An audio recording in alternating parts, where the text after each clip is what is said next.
bit. So from the video, the last slide of the video talks about Clausius, Rudolf Clausius, who was the original person that came up with the idea of entropy.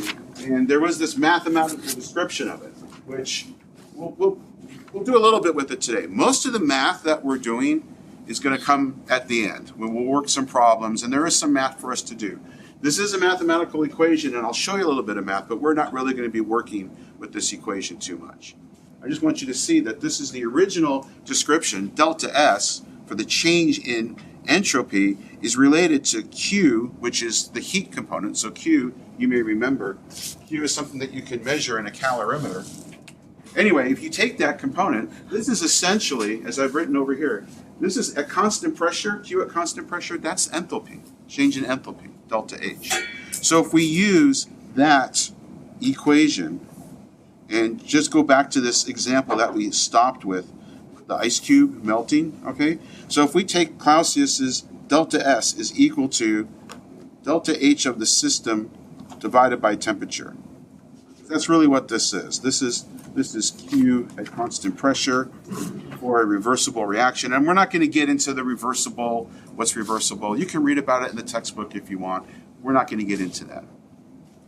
We're just going to use this as a simple mathematical description of why ice melts spontaneously. All right? We already know it melts spontaneously, but I want you to see it this way. So let's take a look. We already know, I reminded you up at the end, all right, the delta H of fusion is 6.01 kilojoules per mole. All right? That's a fusion. That's transition between the solid and the liquid. Okay? So if I have H2O solid melting into H2O liquid, it's going to take, and I'm going to put this in joules, not in kilojoules, because we want, this is entropy, and entropy is in joules per mole, not kilojoules per mole.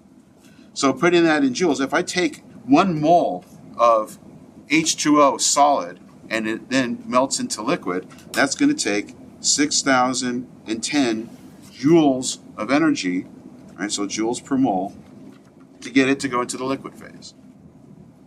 It's positive, and then if we want the liquid to go into a solid, we've got to take the energy out of the liquid, so it's negative. It's coming out of the system. Okay? Now, when this happens, though, what temperature does this transition take place at? 0 degrees Celsius, always. And that's the same as 273 Kelvin. When we're working in thermodynamics, we want to work in Kelvin because temperature is always positive. If you remember the definition of absolute zero, that's when all molecular motion stops.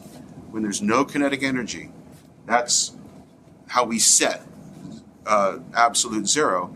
And by that definition then, you can't have negative kinetic energy. So temperature is always a positive value. All right, so now let's take, for our example now, let's take a look at that ice cube at 25 degrees Celsius. That's what the problem poses. So at 25 degrees Celsius, we have, and let's just work with 1 mole, because that's nice and convenient, okay?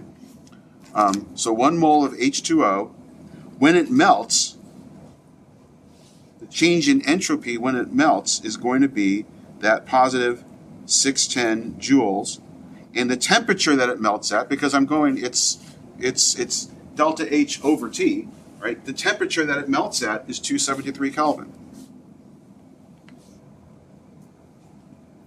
So that's a positive 22 joules per mole. So I'll just say, you know, this 6,010, that's delta H. Delta S is going to be plus 22 joules per mole. And if we're going the other way, oh, by the way, if you think about it, entropy should be increasing, right? Because we're going from the solid state to the liquid state. It's more random, right? So if we're going from liquid to solid, we expect the order to increase, so the entropy decreases, and it's going to be the same magnitude, minus 22 joules per mole. So that's what's happening to the system. But what's happening to the surroundings? Because remember, we're describing just based on the second law. So we need to know what delta S of the universe is. Right? This plus 22 joules per mole, that's just the change of entropy of the system. What is the surroundings experiencing? So we need to add those up. So delta S of the universe is equal to delta S of the system plus delta S of the surroundings. What is that? Well, we have to look at now what is delta H and then divide that by T. So let's take a look at the surroundings. When the ice melts, even though we're at 25 degrees, when it melts, that transition happens at 0 degrees Celsius, right? So that means we have this value here when it melts. That's the value, okay, but now that energy is coming from the surroundings. So we need to take that energy out of the surroundings. Let me put a nice red minus sign here. Coming out of the surroundings. I know, I always tell you that the convention is that negative, positive, that's relative to the system, and that's fine when we're describing the system. But now we're specifically looking at what happens in the surroundings. We've never looked at the surroundings before. And the temperature that we're at now is 25 degrees. So we've got to now say 25 degrees, that's 298 Kelvin. So that's 20.2, but it's negative 20.2 joules per mole. Okay, so delta S of the universe is equal to this system, delta S of the system plus delta S of the surroundings. And using Clausius's definition of entropy here, we do indeed find that the change in entropy of the surroundings, all right, even though it's a negative value, it's less than the positive value of the change in entropy of the system. So we still are going to end up with a number that's positive. This comes out to be plus 1.8 joules per mole. Right? If we do this at minus 10 degrees, actually I can do it real quick. If we do this at minus 10 degrees, we'll find this number is still the same, right? The ice still experiences a change in entropy of plus 22 joules per mole when it melts. But now the surroundings are going to be, well, we're taking it out, so it's going to be minus 610 joules, but now we're at minus 10 degrees. So what's that in Kelvin? 263 Kelvin, which equals, that's now 22.8. And now we're going to have a negative number, right? Because 22 minus 22.8, that equals negative 0.8 joules per mole. So now it's non-spontaneous. Right? We already knew that. We know that ice at minus 10 degrees Celsius isn't going to melt spontaneously. It's non-spontaneous. There's another way to think about spontaneity and entropy, and that's using a statistical model.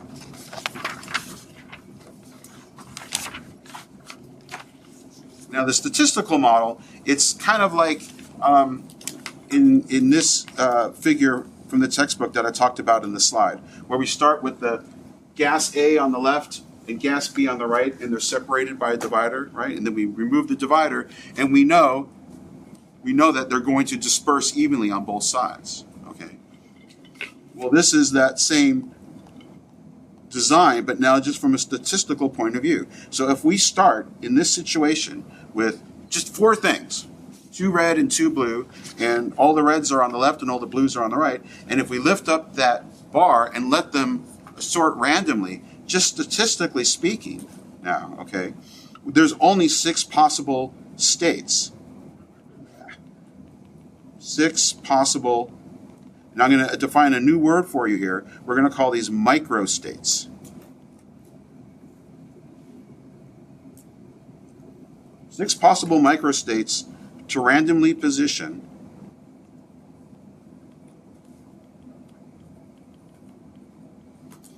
all 4 particles.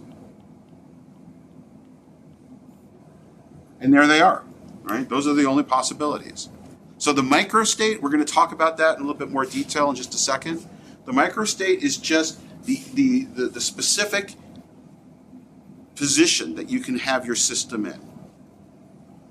And there's 6 different positions or microstates that this can be in. Now, if you look at this carefully, 2 of these 6 positions, or 1/3, have the same color on each side. Right? That's number 1 and number 6. So that's the starting position, essentially, right? Everything's on one side, everything's on the other. So if you go back to that gas model, right? We know that that's not how it's going to stand. Once you lift the bar, you know they're going to intermix. Well, with only 4 particles, 1/3 of these microstates are in that starting position, and the other 2/3 are randomized. And I'll put randomized in quotes. There's only so much randomization you can get with 4 things. Okay? Now, the formal word for microstate is accessible microstates. I don't know why it's accessible, right? But here's your definition for a microstate. It's a unique arrangement of the positions and the momentums. Think about not just position, but just energy states. Momentum, vibrational energy, kinetic energy, all of that stuff. Anything that you can say is different, either on a macro scale or a micro scale, that's considered to be a microstate. All right, so that's a fairly simple concept, but we need to make it a little larger for this to be relevant. So here's the same setup, but now we have 8 different things. All right, we're going to start here. I don't know if you can see, there's a bar separating. Now we have 4 red balls and 4 blue balls. And you can look this in the you can look up this discussion in the textbook if you want. There's actually 70 possible arrangements once we lift the bar. So not all 70 are shown here. Right? There's 70 total arrangements once we lift the bar. I'll just total them up here for you. 16 of them exchange 1 for another on the other side. And you can see that, you can see some of them here, right? So like in this one, we've exchanged 1 red and 1 blue. Okay? There's 16 different versions of that. There's 32 different versions where we exchange 2.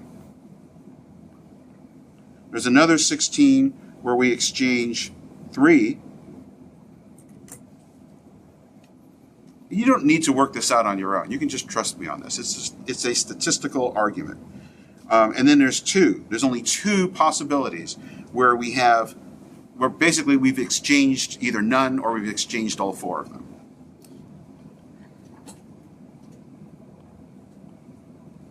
That gives us these 2. That's what these are here. Basically, it looks like the starting point. Yeah, Nash. That's 66. 6 to 6? 66 arrangements. Did I leave some out? It's not 32. Sorry. See, I should look at my notes instead of just try to remember this.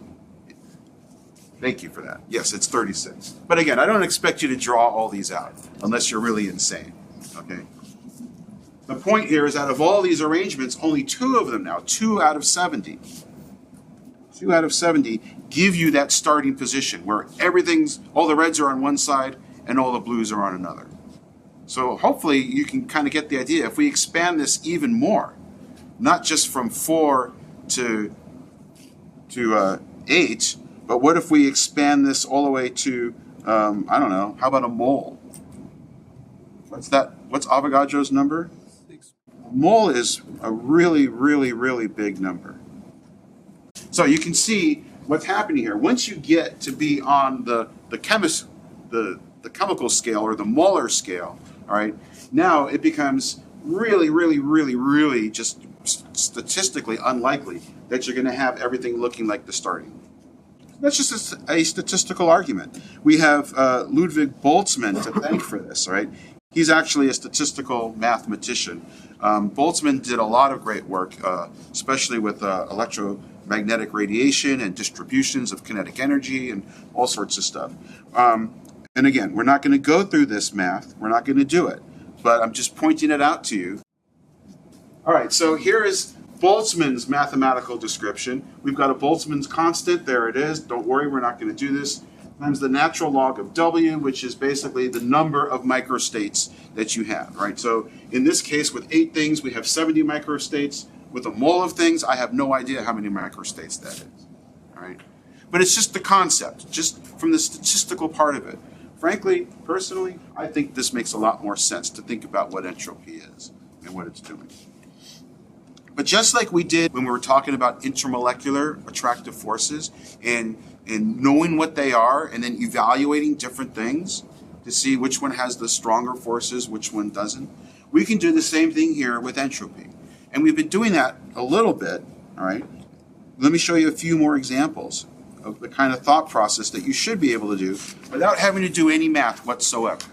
So here's one example. These are different allotropes. There's a new word for you.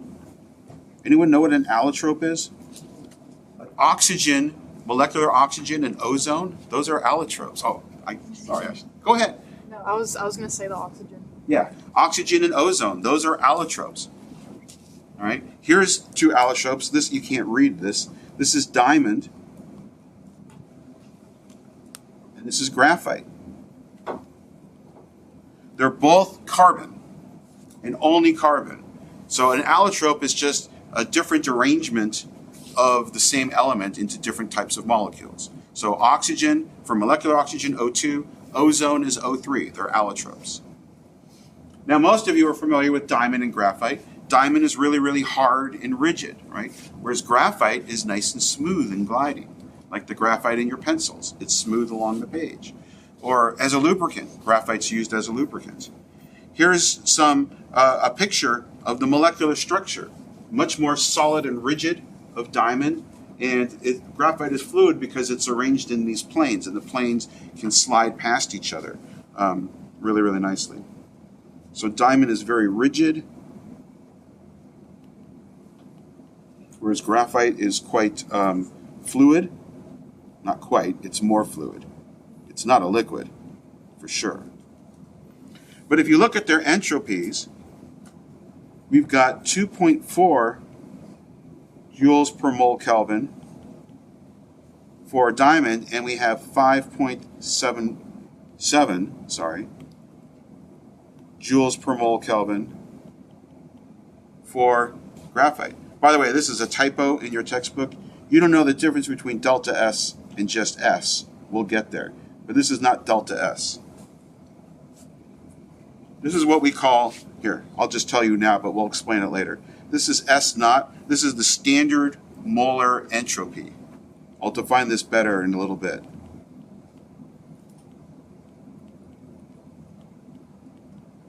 Entropy. And then the little circle, that's the naught symbol. That just tells you it's under standard conditions, and we'll define those later, all right? You can look all these up in Appendix 4 in your textbook. And I recommend you start looking at Appendix 4 because we're going to be using it quite a bit in this semester. All right, but just looking at the numbers, all right, graphite is more fluid than diamond, so you would expect the entropy to be a little bit higher, right? It's a little bit more random. You have more microstates for the graphite.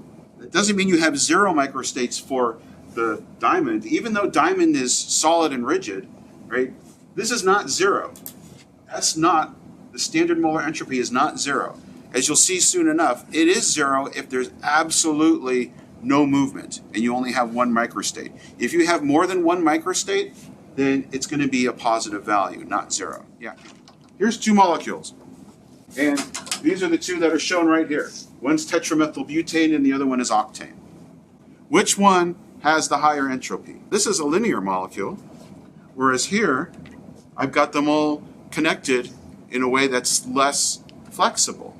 Here, I'll tell you this. There's the same number of carbons and the same number of hydrogens in both of these models. Okay? So the mass is exactly the same. Let's look at the number of microstates that I can define. All right? Each one of these carbons on the ends, I can twist it around. That's a microstate. That's a microstate. Every time I move this, it's another microstate. Plus you've got vibrational energy in the bonds. These are all microstates, okay? This part can twist around, right? That's a microstate. That's another one, okay, and so on and so forth. So we can get a lot of microstates. That's what you want to think about. The more microstates you can find, the more flexible, the more randomized it can get, the higher the entropy is going to be. And these are both, these are structural isomers. So they're both, what is it? It's C8, H18. But as we just discussed, we expect this one will have a higher molar entropy, and it does, 361 versus 274. All right, well, I think we'll look at a few more examples in a minute, but I want to launch off this idea of what the standard molar entropy is and how that's defined, okay? This gets to the third law of thermodynamics, which is when we are at absolute zero, right? This is where K equals 0, meaning that there's no kinetic energy. Meaning that all molecular motion stops.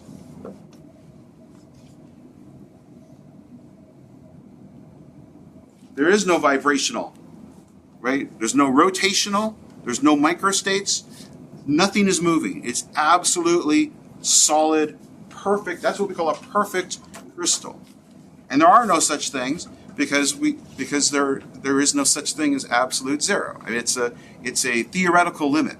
Even though we can get pretty close to it, it's a theoretical limit, all right? But the idea of it, and once you have that idea of it, then you can take some careful measurements. As you increase the temperature now, you will start to get some microstates. And all this figure is showing is going from 1 microstate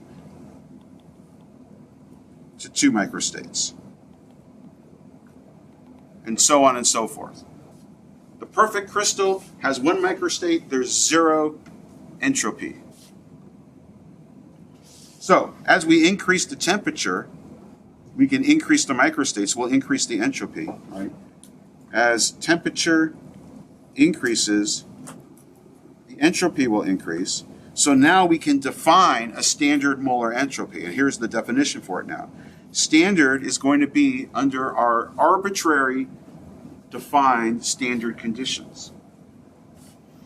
Just like when we learned about gas laws and the gas constant R, that's defined under arbitrary standard conditions.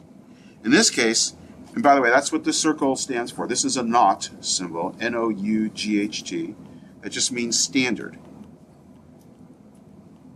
And this is not delta S, this is a standard S. And the standard conditions are right here. We've got 25 degrees Celsius, and the pressure is measured in bar. Don't ask me why it's in bar. And I don't know why we have 20 different units of pressure, okay?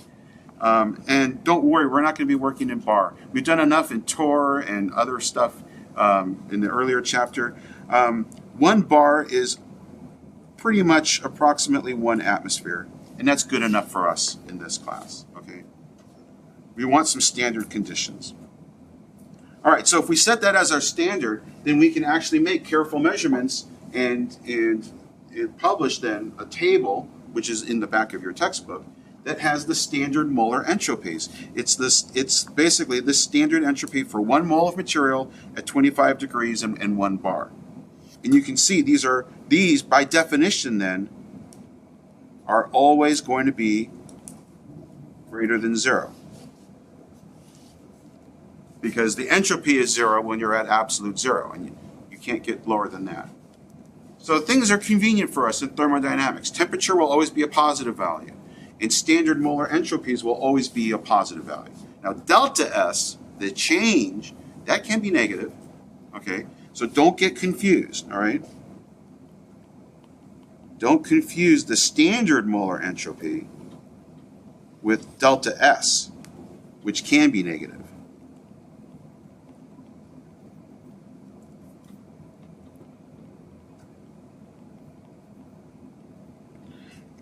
And while I'm saying don't confuse that, also don't confuse, when you look up in Appendix 4, you will find that there are some things that are listed with a standard molar entropy that's negative.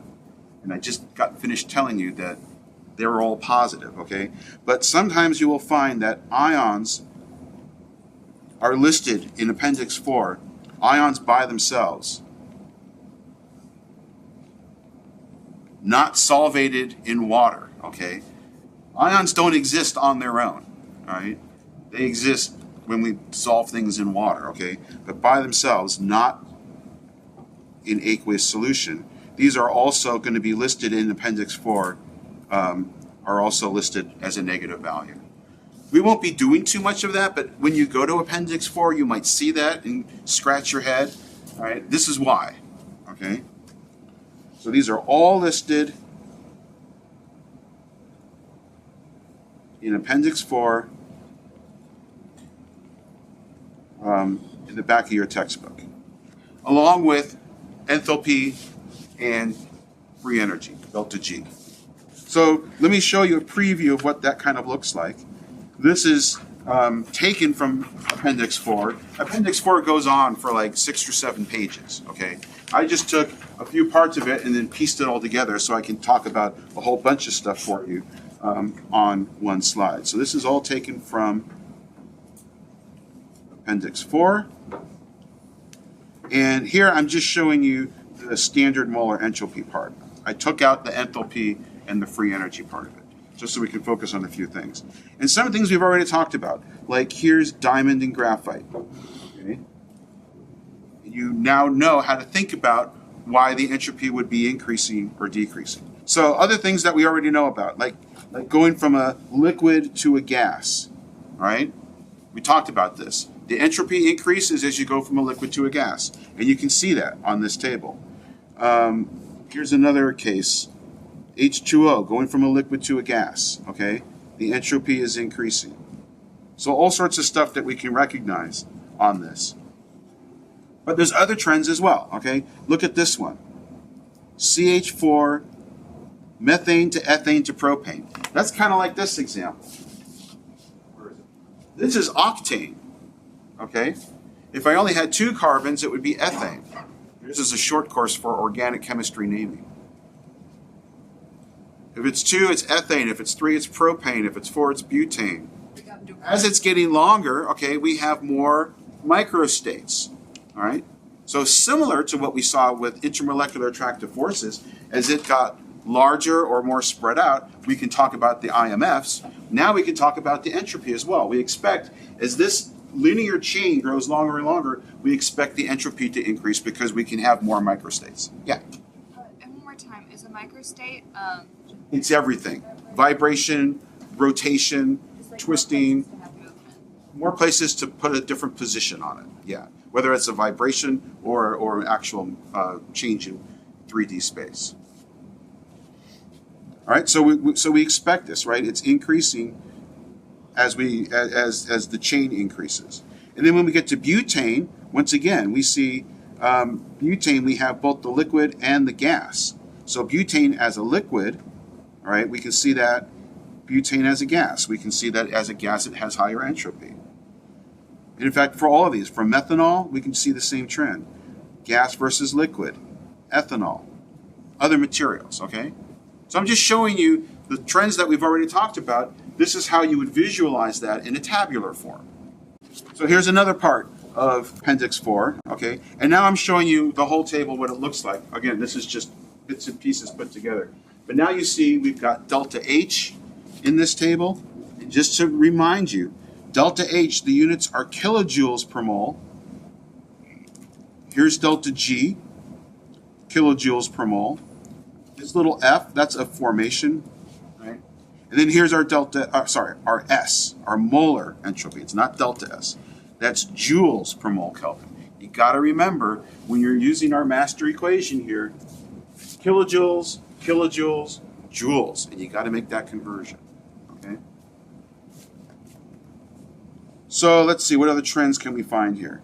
And I kind of list some of the common themes for you on the left-hand side here, but let's just kind of pick and choose here.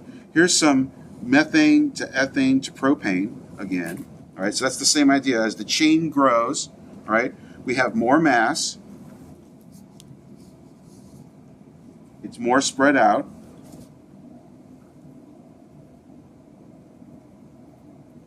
So we can have more microstates.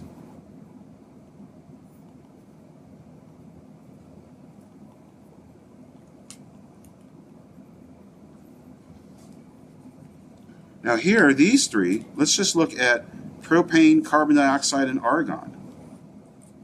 Because if you look at the mass, here's the molar mass.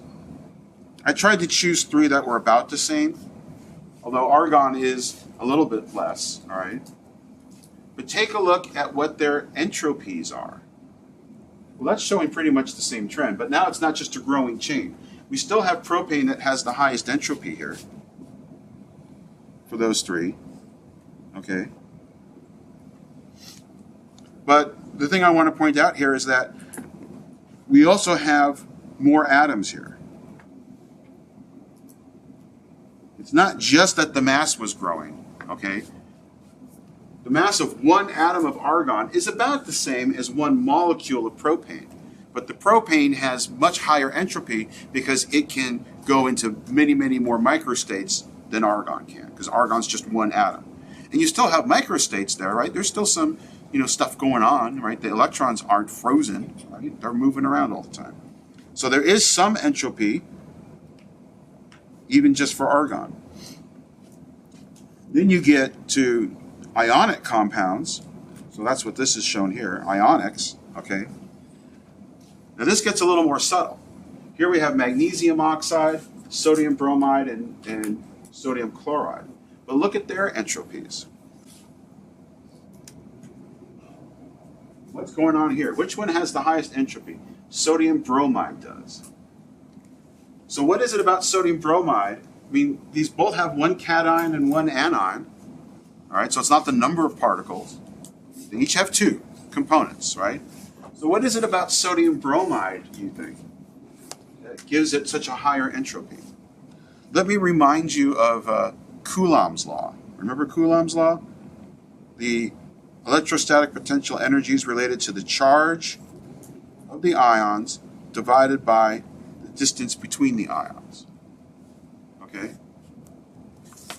And the more attracted the ions are to each other because of increasing Q, increasing charge, so that's going to be a stronger ionic bond. But the larger they are, so this gets towards mass, also gets towards the electrons, okay? The larger the ions are, that restricts how close together they can get, all right? Which means they're not going to be as attracted to each other because the positive and the negatives are further apart from each other. A little bit, but it's enough, okay? So the less attracted they are to each other, the more they can dance around and have more microstates. The stronger that attraction is, the less free they are to go into more microstates. So that's, that's why sodium bromide is going to have slightly higher entropy. It's a much more subtle argument. And then there's things that we already talked about just in the last minute here. So I'll just notate these for your notes. In general, we already discussed matter. Solid versus liquid. So clearly, in the solid phase, we're going to have more entropy, higher entropy. There's more randomness. There's more microstates in the liquid state. Right? That's kind of what we already discussed. So when you have a solid that dissolves in a liquid, we're going to increase the entropy of the system. Right? Because we're taking, especially if it's an ionic compound, and it dissolves into its components. But it's the opposite with the gas, all right? If we take a gas, now remember, gas relative to solid and liquid, gas has the most entropy, the highest entropy. If we take a gas and dissolve that in a liquid, we're lowering the entropy. We're giving more order because the gas wants to be dispersed. And we're forcing it to be less dispersed by dissolving it in water. Whereas the solid, all right, dissolving it in water gives it more dispersed. So you've got opposites here. let's just use this slide to kind of summarize some of the main topics. What you might think about to decide if entropy is increasing or decreasing, and remembering that ultimately we need to be thinking about entropy and enthalpy when we're deciding on spontaneity. Actually, you know what? Let's just continue talking about entropy for now. We've been looking at certain molecules, deciding which one has higher entropy than others. Keep in mind that temperature also plays a role in entropy. All right, and as in general, as things get higher in temperature, the entropy, the dispersion is going to increase. That kind of makes sense, right? As you put energy into a system, you're increasing its motion, you're increasing its kinetic energy, you're increasing the randomness. And that's sort of illustrated on this graph. So here we have entropy on the y-axis, and we have temperature on the x-axis. And you can see that if you're starting with a solid, as you increase the temperature, you're increasing the entropy, okay? Same for a liquid, all right? You know, sometimes people will make a comment like, oh, well, you know, it increases, but it's not linear. And that's okay. We're not going to really pay too much attention to that. What I do want you to focus on is that when you go for a phase transition, like going from the solid to the liquid, and especially when you're going from the liquid to the gas, you see a huge change in entropy. Very large delta S. And I'll just remind you of the convention when we have a delta, which is change. Our convention is always the final state minus the initial state. The campfire up here is just to remind you that we were thinking about this also in terms of the thermal energy, right? Exothermic reactions, those reactions that give off energy to the universe, we have a good understanding that that's going to also increase the randomness of the universe. And remember that ultimately it's the entropy of the universe, change in entropy of the universe, that describes spontaneity. When the delta S of the universe increases, it's a spontaneous reaction. Okay? That's the second law of thermodynamics. But you can see here that there's a relationship between the change in entropy and temperature. All right, but it's these main points down below that I want you to focus on. So entropy increases when the temperature increases. Entropy also will increase when the volume increases, right? We can also make just practical sense of that. That goes back to that original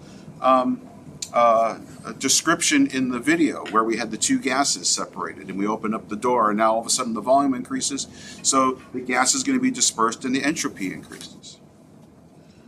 Entropy also increases when you go from a solid to a liquid to a gas, and as I just pointed out, especially when you have a gas. That's where you really see a large increase in the entropy. And now let's add a few more things to the discussion. Although we kind of talked about this when we very, very first did a worksheet on entropy. Right? It's going to increase when the number of independent particles increases. So just think of it as what's written on the slide here. The more particles, the more microstates you can possibly have. If we have a reaction here, A goes to 2B, we have twice as many particles in the products as we do in the reactants. So 1 versus 2. More products, higher entropy. And that's especially true when we're talking about gas. Now, when we say more products, we're talking about moles, okay? We have 1 mole of reactants, and let's say it decomposes into 2 moles of products, all right? So the entropy is increasing because we have more moles of products. But also, or I should say especially, when we're talking about moles of a gas, because of this huge increase in entropy going from the liquid state to the gas state. Because, you know, a solid, what's the difference between something in a solid and something that's liquid? They're still really, really close together, okay? Except in the liquid state, they kind of slide past each other. There's more microstates, okay? But they're still kind of contained in the same volume, more or less. Whereas a gas, you let a gas go and whoosh, it's going to disperse until it hits the walls of whatever container that it's in. Far, far more dispersion. Many, many, many more microstates there. Okay? So just keeping all that stuff in mind, let's collectively do a worksheet here. The whole goal of this worksheet is to predict, and this is going to be predicting entropy changes of the system. All right, let's stay focused on the system. And let's just decide, is the entropy going to increase or decrease, and why? All right? Yeah, phase changes. The ions have more. So let's look at the first one. Usually when I do these, the first one is easy and they get more and more complicated. Let's see if that's true. So we've got a solid. Looks like it's decomposing into 1 mole of a solid and 1 mole of a gas. So is the entropy increasing or decreasing? Increasing. Increasing, and why? It went from 1 to 2, and it went into the gas phase for one of them. That's right. And this again, by moles, okay? Yeah, so we're increasing the total number of products, and if that wasn't enough, we're also producing gas, because we're going from a solid to a gas in this case. So good. How about this next one? Is the entropy increasing or decreasing? All right, decreasing. S is less than 0, and why? Because we're going from 3 moles of a gas to 2 moles of a gas. So it's more ordered in the products, so the entropy is decreasing. That doesn't mean whether it's spontaneous or not. That's why I emphasize this is of the system. This is delta S of the system.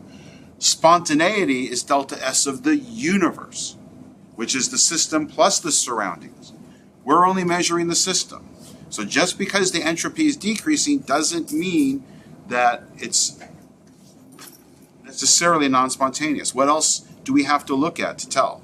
Temperature. Well, the enthalpy is what we need to look at. Delta H. Because remember our master equation has delta H and delta S, and they're both of the system. Okay, how about this one? Sodium chloride breaking apart into ions in solution. Is the entropy increasing or decreasing? Increasing. And that's because in this case it's dissolving. So we have more particles in solution.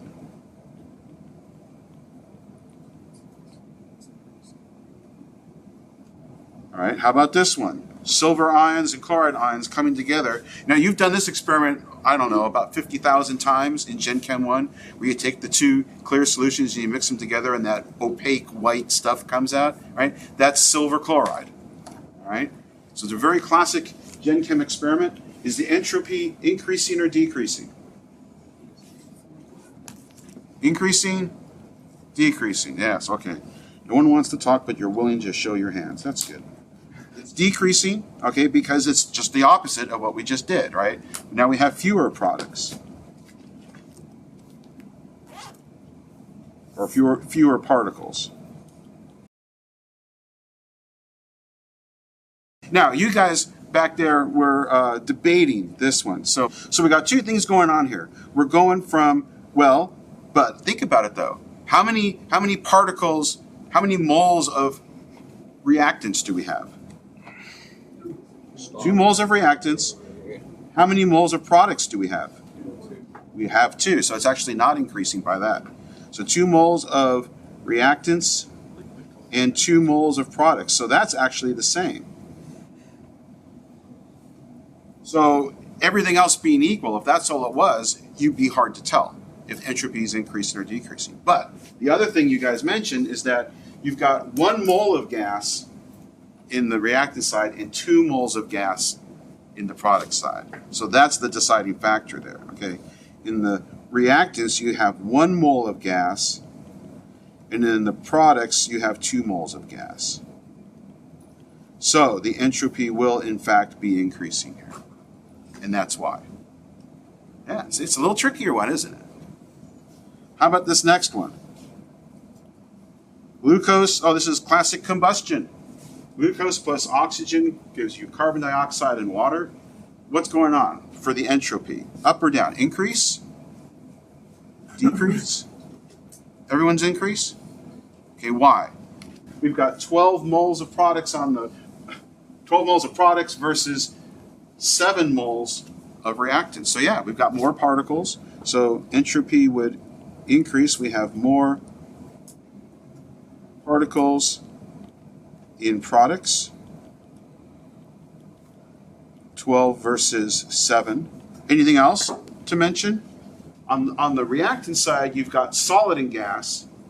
And on the product side, you have liquid and gas. So in general, if you were just looking at those and nothing else, without number of moles, right? The fact that one side has solid and the other side has liquid, right? Because the gases are similar. Right? So that's another argument as well. The reactants are solid and gas, and the products are liquid and gas. All right, good. Let's do the last one. Iron plus oxygen, this is combustion of iron, believe it or not, gives you iron 3 oxide. Is the entropy increasing or decreasing, and why? You have fewer moles of products versus the reactants. Fewer moles of products than you have reactants, that's right. And we're going from a gas to a solid, so both of them. So this is decreasing. We have fewer moles of products, and we're going from a gas to a solid. For sure. Anyone recognize this reaction? What other common reaction do you know this by? Yeah, this is rust. And if you remember from watching the video, when we just talked about in general which reactions are spontaneous and which ones aren't, and that spontaneity has nothing to do with whether something's fast or slow. It's just whether it will happen on its own without an additional input of energy. Okay? So, was rust spontaneous or not? Yes. It was. Rust is spontaneous, but the entropy is negative. Okay? So that's what I said at the beginning. We have to look at the enthalpy as well. Okay? So it's spontaneous,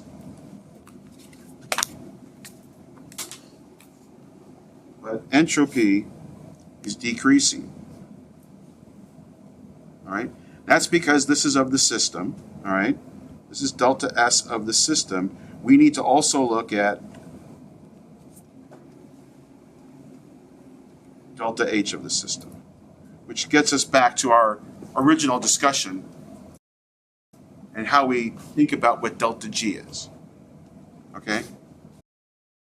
So let's go ahead now, and I'm actually going to show you part of or most of the derivation of that. Ultimately, it won't matter if you don't understand what I'm about to do, but I'm hoping that this will give you some insight. So here's the actual data, okay? Here's the equation, and now we're told what delta H of the reaction is. It's negative 1,648 kilojoules per mole, so it's pretty hefty, right? The rust reaction, slow as it is, releases a lot of energy per mole of the reaction that's running, right? And there is the numerical value for delta S of the system. They're both negative. And if we just plug those numbers up here, this is what we did before. If delta H of the system is negative and delta S of the system is negative, that means that the T delta S term minus T delta S turns into a positive value. You'll see that? Okay. So for this reaction to be spontaneous, meaning delta G is negative, that T delta S term has to be, absolute value has to be lower than the delta H for it to be negative. And it is, if you plug this in. Now this is joules per mole, this isn't kilojoules, all right, so don't be fooled by that. This is 0.0050 negative 0.00549 kilojoules. You multiply that by the absolute temperature, and you'll see. I'm not going to do that now, but I'm just pointing that out. You can plug all that in and see. So all of this comes, again, from the second law of thermodynamics, which is this. Okay? And this is if spontaneous. And as I mentioned at the first lecture, we can measure what's happening in the system pretty easily. In fact, I won't go into the details, but delta S of the system can be estimated. We can use Clausius's definition, if you remember that. Clausius, delta S is equal to delta H of the system divided by T. Actually, I'm just going to say, I'm not even going to specify system, just delta H divided by T. This is really Q at constant pressure for a reversible process. If you really want to get technical, Q at constant pressure for a reversible process. We can also calculate it from the standard molar entropies. Remember the delta S that we talked about the other day? On this slide here, where was it? This slide here, we talked about the standard molar entropies that we can look up on the table. See this stuff here from Appendix 4? You can calculate all this from Appendix 4 data. But that's delta S of the system. So let's just put a check mark. We can get this. But this one, that's practically impossible because the surroundings is everything else. Surroundings is the entire rest of the universe, ideally, okay? So we can't measure that. So what this derivation does is basically put the universe term and the surroundings term, everything is in the sense of what we can measure in the system. So we do that by taking what we can measure, so delta H, right? The flow of thermal energy at constant pressure, that's Q sub P. But the general idea there is that whatever you can measure in the system, the opposite is happening in the surroundings, and vice versa. And remember, the negative sign, that's just our convention for the flow of the energy. So this could have been written as minus Q of the system is equal to Q of the surroundings. It doesn't matter, right? But the heat is transferred without being lost at all. So what we're going to do, nothing up my sleeve here, we're going to take this Clausius definition of entropy, right? So delta S of the surroundings, that's what we can't measure, okay? But that's going to be equal then to delta H of the surroundings divided by the temperature. And again, we can't measure delta H of the surroundings either. But we can measure delta H of the system, like using our coffee cup calorimetry. All we need to do is change the sign. So if we do that, this is going to be equal to negative delta H of the system divided by T. And now we have a term that we can substitute. We can take delta S of the surroundings that we can't measure and put it in the context of delta H of the system that we can measure. We just have to divide it by temperature. That's how Clausius defined what entropy is in the first place. So we take this and we plug it in. So that's basically what I just wrote here. So we're going to plug it into that. That gives us this. Delta S of the universe is equal to our minus delta H of the system divided by T plus delta S of the system. See what I did there? So once we have that, then it's just a simple, let's just multiply everything by minus 1 over T to get rid of the denominator and get rid of that negative sign. And that gives us this. Do you see that step? And now the only thing we're doing is redefining what negative T delta S of the universe is. That's what delta G is equal to. Delta G is negative T times the change in entropy of the universe. But now, everything is in the context of the system.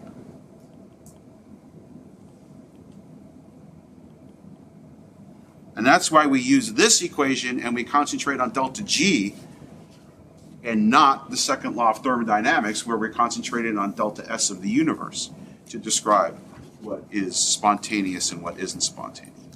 Okay? So delta G, this is the Gibbs function.